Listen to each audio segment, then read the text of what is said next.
Let's be real for a second. The world, it doesn't always play fair. No matter how honest or hardworking you are probably going to face moments of betrayal or have to watch someone way less qualified take your spot. It's incredibly frustrating, right? But here is the secret. The people who truly understand this reality, they don't just survive it. They use it to build an absolutely unbreakable advantage. Welcome to today's explainer. Think of this as your strategic playbook. We're going to look at exactly how you transition from being emotionally reactive to becoming strategically intelligent. And we'll do this by focusing on 3 powerful social traits of what's known as dark intelligence. Okay, let's dive into this. Here is our roadmap for today.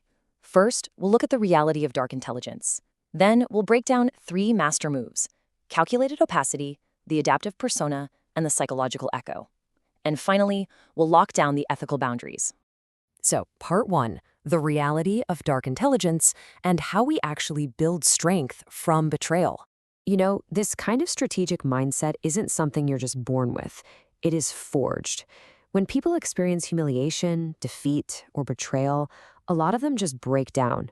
But others, they use that exact past pain as the catalyst to build an ethical defense mechanism. Niccolo Machiavelli actually hit the nail on the head when he said, "Everyone sees what you appear to be. Few experience what you really are." Just think about that for a second. It's incredibly compelling. The power of appearances is absolute. The most intriguing, influential people you know, they never show you all their cards. They manage their appearance deliberately, which gives them this incredible, almost invisible influence over how the world sees them. So let's clearly define what we mean by dark intelligence. It's the ability to listen, watch, stay quiet, and strike strategically.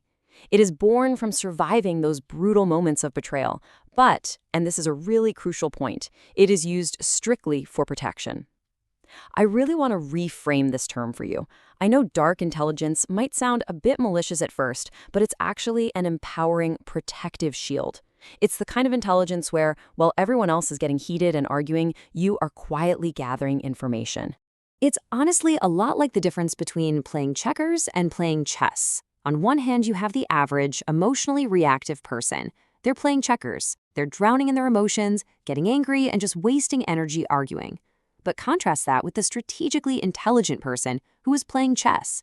While the checker player is just reacting to whatever is right in front of them, the chess player is planning the future, calculating moves, and gathering intel. We want to be playing chess. So let's look at the first master move that lets you do exactly that. Which brings us to trait number 1, calculated opacity, and controlling your information as a currency. The core concept here is treating your information as if it were a highly valuable currency. You are never completely clear about your intentions. You only show what's absolutely necessary. Why? Well, when people only know half the story, their imagination naturally rushes in to fill in the blanks. And when their imagination is working on your behalf, you instantly gain influence. Imagine someone asks about your weekend plans. You could give complete transparency, like, "Oh, I'm just staying home, maybe watching movies." That's totally fine, sure, but it's utterly predictable and forgettable. Now consider the alternative, calculated opacity. You just say, "I have something important to take care of," and then smoothly change the subject. See the difference? The first one makes you predictable. The second, it creates a little mystery.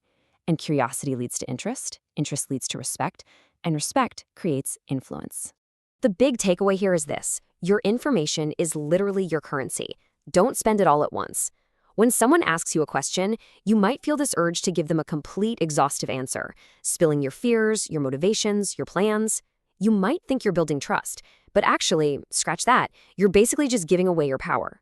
When you selectively hold back, your words carry so much more weight simply because they are rare. You get to maintain total control over your narrative. All right, let's transition to trait 2, the adaptive persona. Or, as I like to think of it, being like water. This trait explores how powerful people intentionally adjust their personality based on who they're talking to. Now, you might be thinking, wait, isn't that just being fake? Absolutely not. Think about it. You already do this. You act differently around your grandmother than you do in a job interview, right? This trait just takes that natural tendency and makes it highly intentional. Every single person processes information differently. If you use the exact same approach with everyone, you're going to completely miss the mark half the time. If they're analytical, give them facts and data. Emotional, connect with their feelings. Practical, show them exactly how it works. Visionary, paint the big picture for them. Keep this in mind. This isn't manipulation. It is communication intelligence. You're just making it effortless for people to connect with you by speaking their native language. There's a philosophy that captures this perfectly. Be like water. It takes the shape of its container but never loses its essential properties. Whether water is in a cup, a bottle, or a lake, it is still water. Your presentation adapts to fit the situation, but your core values and principles, those never change.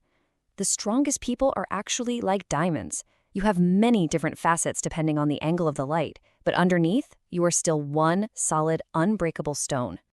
Now, for trait 3, the psychological echo, reflecting deep needs. This trait completely flips the script from what you say to how you listen. Most people out there, they listen just to respond. But to use the psychological echo, you have to listen to uncover the invisible burdens and secret desires of others, and then reflect those deepest needs right back to them. Think about these 3 silent questions. Do you see me? Do you understand me? Do you value me? Every single person you meet is constantly asking these, whether they realize it or not. If you can answer yes to these 3 questions through how you interact, you instantly bypass their defenses. You create a powerful, incredibly influential connection. Because remember, people don't buy ideas, they buy the fulfillment of their desires and solutions to their problems. Putting this into practice takes 3 really simple steps. First, you listen for the emotion behind their words. Second, you identify the core fear or desire. And third, you reflect back the positive version of that. Let's use a quick example from our source material. Say someone tells you, "I hate my job." Most people immediately jump in with advice about updating their resume. But if you listen deeper, you might actually hear a lack of appreciation or a need for growth. So you use a psychological echo and say something like, "It seems like you're ready for something that challenges you more." See what happened there? We reframed a negative complaint into a positive desire for excellence. That makes them feel deeply understood, and that instantly builds profound trust. Finally, let's talk about the ethical boundaries. Protection, not destruction. We've covered some incredibly potent strategies in this explainer, but let's be clear, this knowledge is a remarkably sharp sword, and it matters immensely how you swing it. The golden rule here is simple. Use this knowledge to protect yourself, not to harm innocent people. The goal is to understand the game, not become the villain. The true purpose of dark intelligence isn't to become a manipulator. It's to become someone who absolutely cannot be manipulated. It is meant strictly for defense, for serving the greater good, and for creating win-win situations where you can navigate complex environments ethically. So, I want to leave you with a final, provocative thought.